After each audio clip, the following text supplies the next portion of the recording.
the moment you first set foot in one of FIFA 13's beautifully detailed stadiums, it's clear that EA's latest football outing isn't the revelation that its predecessor was. Nani! And there it is for Manchester United. Sure, it's still feature-packed and entertaining, but where FIFA 12 revolutionised and updated the classic FIFA formula, FIFA 13 merely maintains it. The old cliche, isn't it? Class is permanent, he's got the class. Indeed, some of FIFA 13's new marquee features are mere tweaks of those introduced in FIFA 12.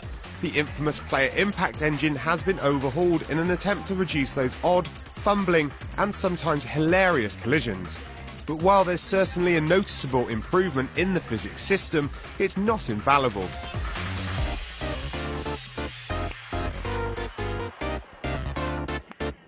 Better are the changes to the dribbling system, which have been inspired by the work done on FIFA Street. Now you can swirl the ball around a player's feet using the analog stick, teasing defenders with cheeky dummies, stops and skillful flicks. The system works great with another tweak that means players no longer have to face the direction in which you want them to dribble. This makes play look and feel much more natural, letting you actively shield the ball or ensure you're always facing the goal when zipping around defenders for the perfect strike. A goal for LA Galaxy.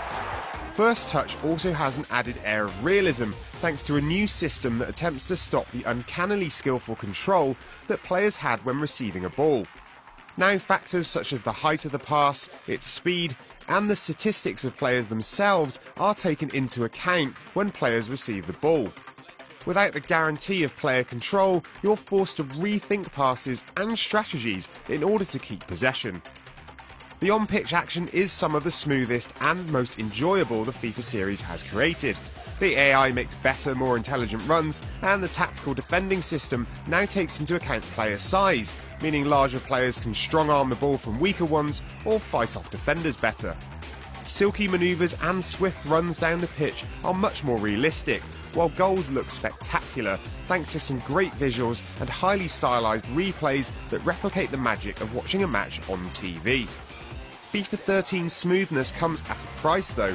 It's difficult to shake the feeling that you're not always directly in control of the action. Players race across the pitch like a finely tuned machine, creating spectacular looking goals that sail into the back of the net with ease. Perhaps too much ease.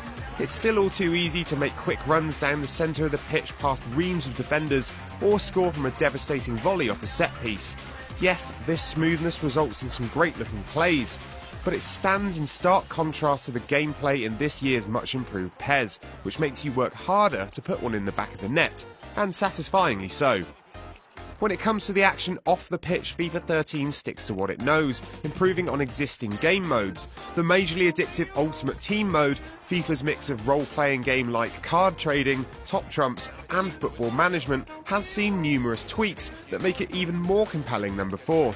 Modes like head-to-head seasons, online friendlies, virtual pro and manager all return largely untouched. There are some additions though, including presentational tweaks that make menus easier to navigate, the ability to get international jobs in manager mode, and a refined transfer system that's more competitive and gives you much more freedom to sign new players.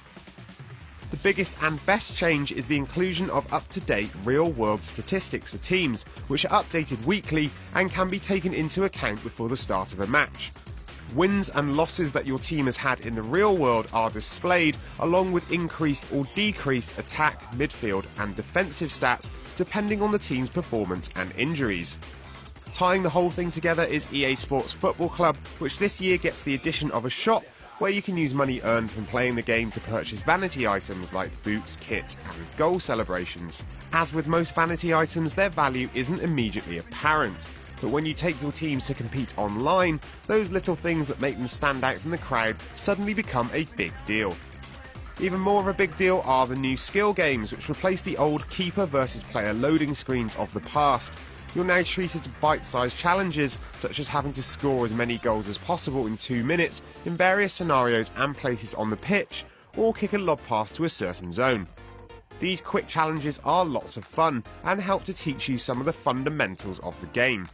They get very tricky too, which makes them addictive, and you may find yourself spending more time completing the challenges than you do playing on the pitch.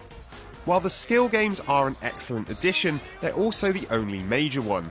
FIFA 13 is mostly a collection of subtle tweaks and ideas that, while an improvement, aren't all that essential, particularly for casual players.